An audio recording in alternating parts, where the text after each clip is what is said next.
I'll be giving the Durham. So bear with me a moment as I switch gears.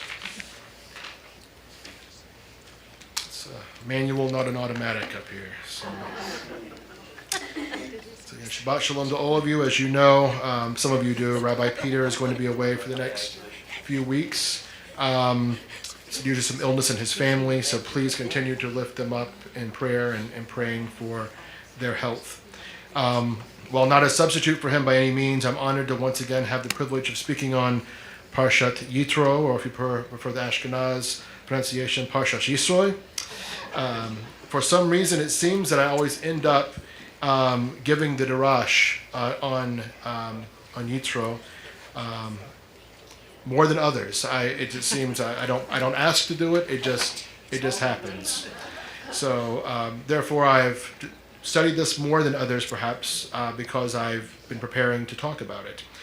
So I'll give you a little story first. One Shabbos on Parshat Yisro, a father-in-law leaned in across the table to his son-in-law and said, "This week we read about the 10 Commandments, but in my house there are 10 more, passed down from generation to generation, starting with me." He cleared his throat like a rabbi about to give a sermon. "Thou shalt not arrive empty-handed. Even if I tell you don't bring anything, that's just a test. Thou shalt always take seconds, even if you're already calculating how to roll home without bending at the waist. Thou shalt never sit in my chair unless you enjoy standing for the rest of the meal like a Levite on guard duty. Thou shalt nod thoughtfully during my stories, even if you've heard them so many times you can lip-sync them. Thou shalt never say, 'My mother makes it differently,' unless you're looking for a new place for Shabbos lunch. Thou shalt compliment the cholent, even if it's technically classified as a geological formation. If you don't know what that is, ask your Jewish friend next. Thou shalt never pass the challah without taking a piece, even if you're on your third slice and starting to see visions. Thou shalt always agree with my divrei Torah, even if you're 90% sure that I just quoted Rashi and Shakespeare in the same sentence. Number 9, thou shalt offer to help with the dishes, knowing full well I'll say no, but I am keeping score. And finally, number 10, thou shalt never leave before dessert, because in this house, cake is the closing brocha." The son-in-law laughed. "So are these from Har Sinai," he says? And the father-in-law winked and says, "No, these are from Har Living Room, but the punishments for breaking them are way faster." So I'm always amazed as one learns Torah. Even the same parsha, or even the same passage within Torah, there's new meaning and connections that are made clear to us each and every time. It's fascinating. First, let's talk about Yitro, how he comes to visit Moshe and brings Zipporah and Moshe's sons with him as well. It was a happy occasion for Moses, of course, but also it says for all of Israel. Moshe and Yitro had a meal after sacrificing to God, and Aharon and the elders joined them, it says. In the Midrash, it says this again was actually a celebration for the whole nation. Then the second half of the parsha is basically Matan Torah, the receiving of the 10 Commandments, the giving of the 10 Commandments, and the whole Torah. I've often questioned and deliberated over the apparent lack of connection between the two parts of the parsha. Both are important parts, of course, but why are they coupled together in a parsha? To answer that question, we first have to take a closer look at Yitro himself and his background. Now, there's a lot, I know this will surprise you, there's a lot of debate on this subject. There's disagreement over Yitro's religious background among our sages. Some say that he was already a monotheist, but finalized his belief at Mount Sinai. Others say he was a monotheist, but didn't necessarily know that the one God was Hashem until he came and heard what had happened to Bnei Yisrael. And then the third school of thought says that he was an idolater, and not just your average run-of-the-mill idolater, but even someone who would have gone to every false religion in the world that was known at the time. He would have, to give a nod to the Olympics, he would have won the gold medal in idolatry, according to this school of thought. Again, it's debated. He's referred to as the priest of Midian and a seeker. There's a midrash, another one, that says that he sought out every kind of religion, every god, every form of Avodah Zarah, every kind of idolatry that existed. So, because this, he had a unique perspective, because he had actually checked everything out. And so, for the sake of argument, let's assume that the third option is correct. Don't know, but let's assume. If so, here we have someone who has sought out every god, so-called god, under the sun. He's been there and done that. Twice I'm speaking in a row, I'm quoting Archie Bunker. He's been everywhere the grass grows green, as he said, in his Queen's accent. We have someone like this, saying, after he hears how God delivered Moshe and Am Yisrael from the hand of the Egyptians, and particularly the deliverance at the Yam Suf, at the Red Sea, Sea of Reeds. Now I know that Hashem is greater than all gods. Effectively, he becomes a believer, and many hold a convert to Judaism, although the last point is also debated. But why did this happen before the receiving of the Torah? Why did this happen right before our encounter as a nation with God at Har Sinai? This point is also debated, whether it's chronological in how it's written, but if it was meant to be chronological or if it was written out of order. But again, let's side with the school of thought that the account chronologically is as it happened. Some argue that Israel needed to witness the belief and perhaps conversion of Yitro to be able to receive the Torah. That witnessing the change in him somehow was a necessary event to make them ready. But why? Why would this have been needed? Why was this condition, what was the condition of the people at the time? I mean, this is the same people who saw the plagues in Egypt. This is the same generation who came through the Yam Suf and saw what God did, how he brought them through on dry land and then drowned the Egyptians and sang the song of Moses, and Miriam danced, and all this that we know, which happened last week in Bashalach. And so, but what again was the condition of the people of Israel?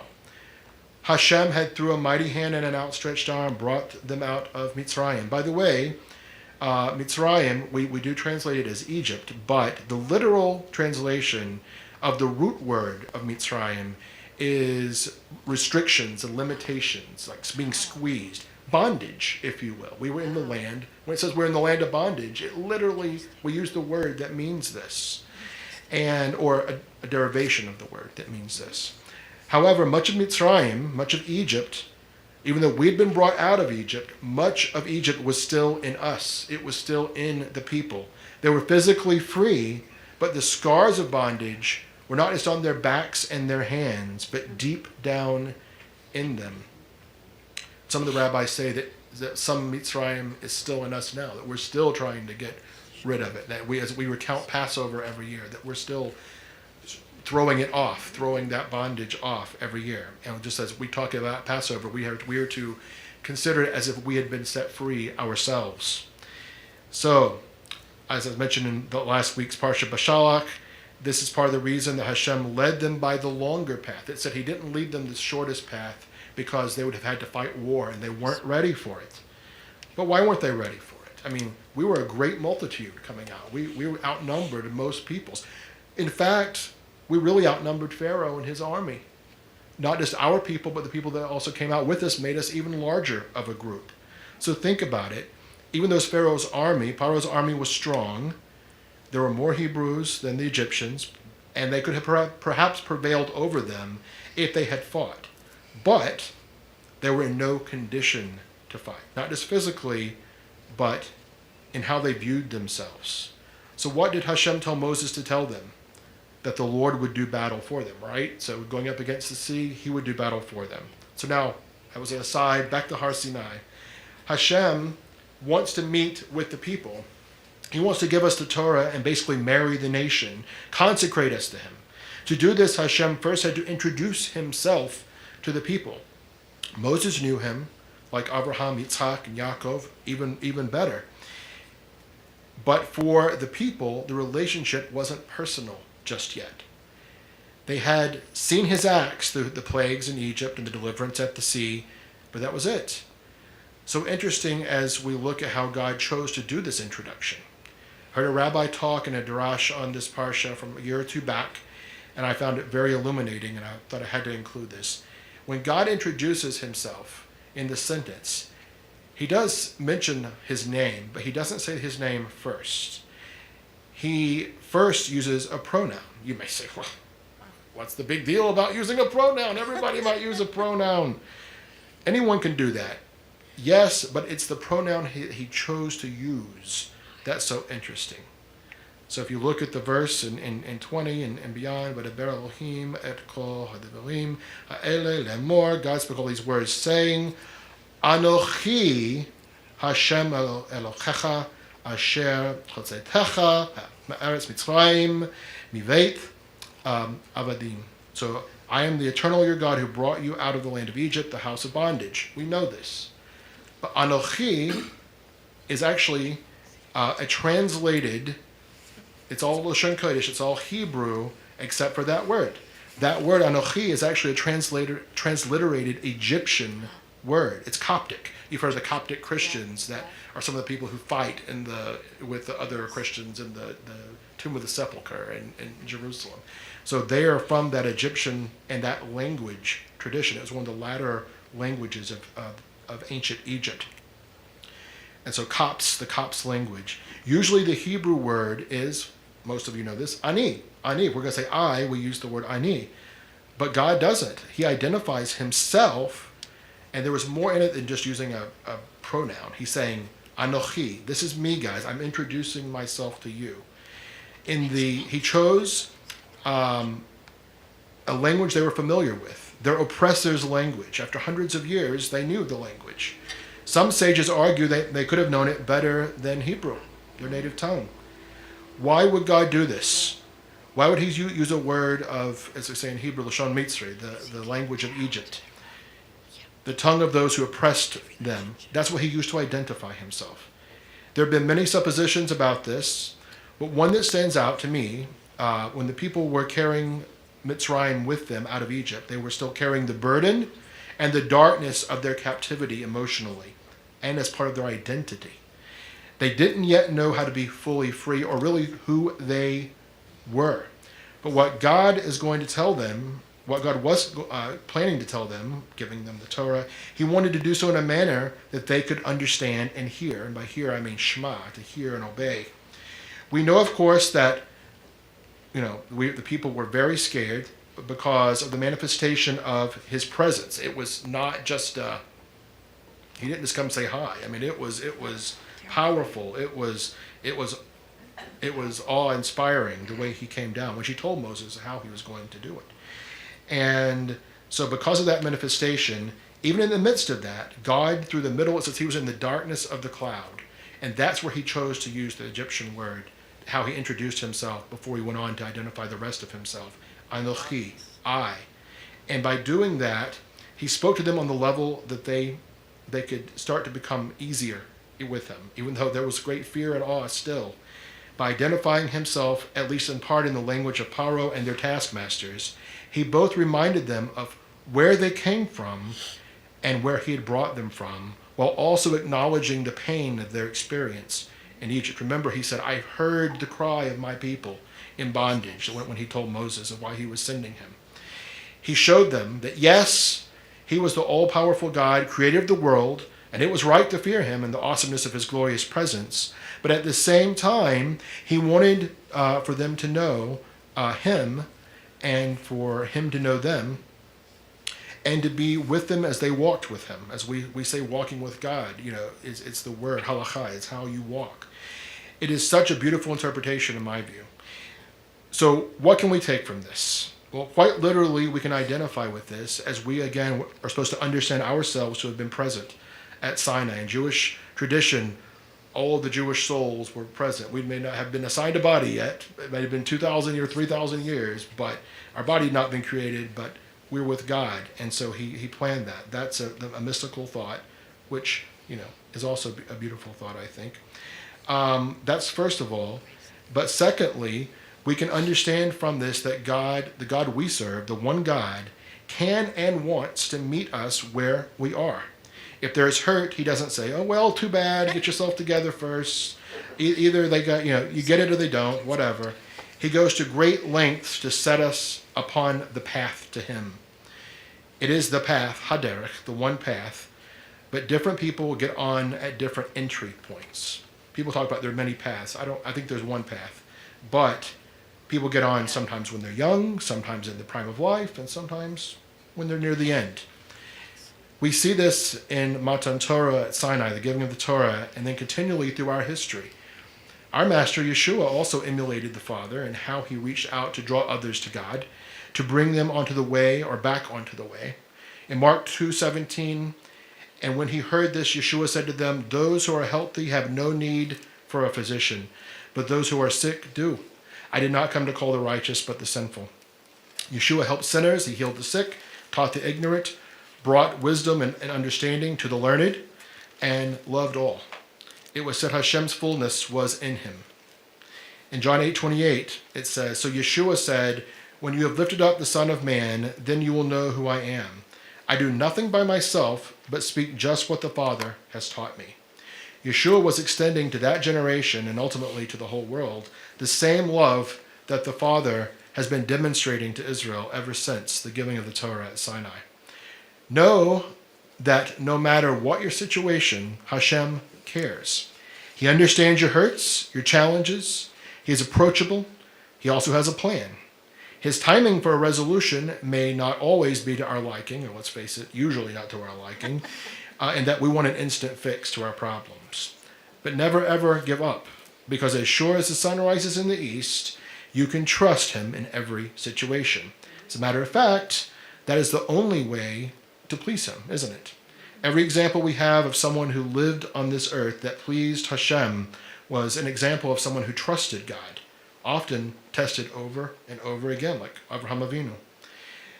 This seems to be a time of testing for many of us in our congregation. Some are faced with illness, whether it be physical, mental, or emotional. Others are facing financial problems or the loss of a job or unexpected expenses that are a burden. Others may be legal problems of some kind. Others, chas v'sholom, may be facing a crisis of faith. In each situation, most people feel alone. Even if you're around other people, you can still feel alone. That is the Yetzer Hara. That is the evil inclination. It isn't true. I don't know if anyone knows the play Joseph and the Amazing Technicolor Dreamcoat. My cousin was in that play when we were our first year of college. We went to the same college for a couple of years. And she would say, when you finish classes, we're going to have a rehearsal. Come listen. So I was like at every rehearsal, so I could have gotten up and done the play myself if I needed to. I actually like the actual story of the Torah more than this rendition. But there was a song that I really liked when Yosef was in the prison on the false accusation of Potiphar's wife. And the song is called Close Every Door. It was beautiful music. I don't remember every word, but the line I was connected with, or one of the lines I was connected with, was, children of Israel are never alone. Over 30 years later, I still hear that song in my head, often when I'm faced with a challenging time.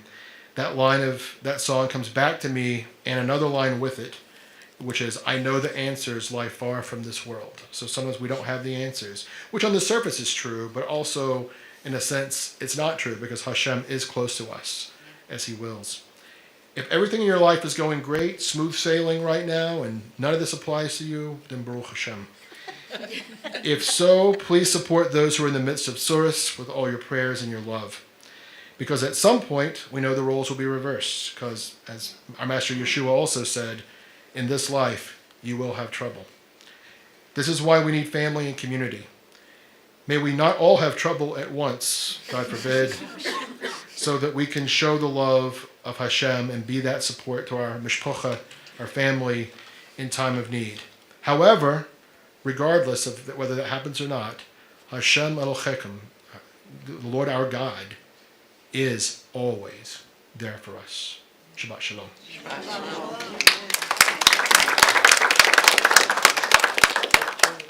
We're going to return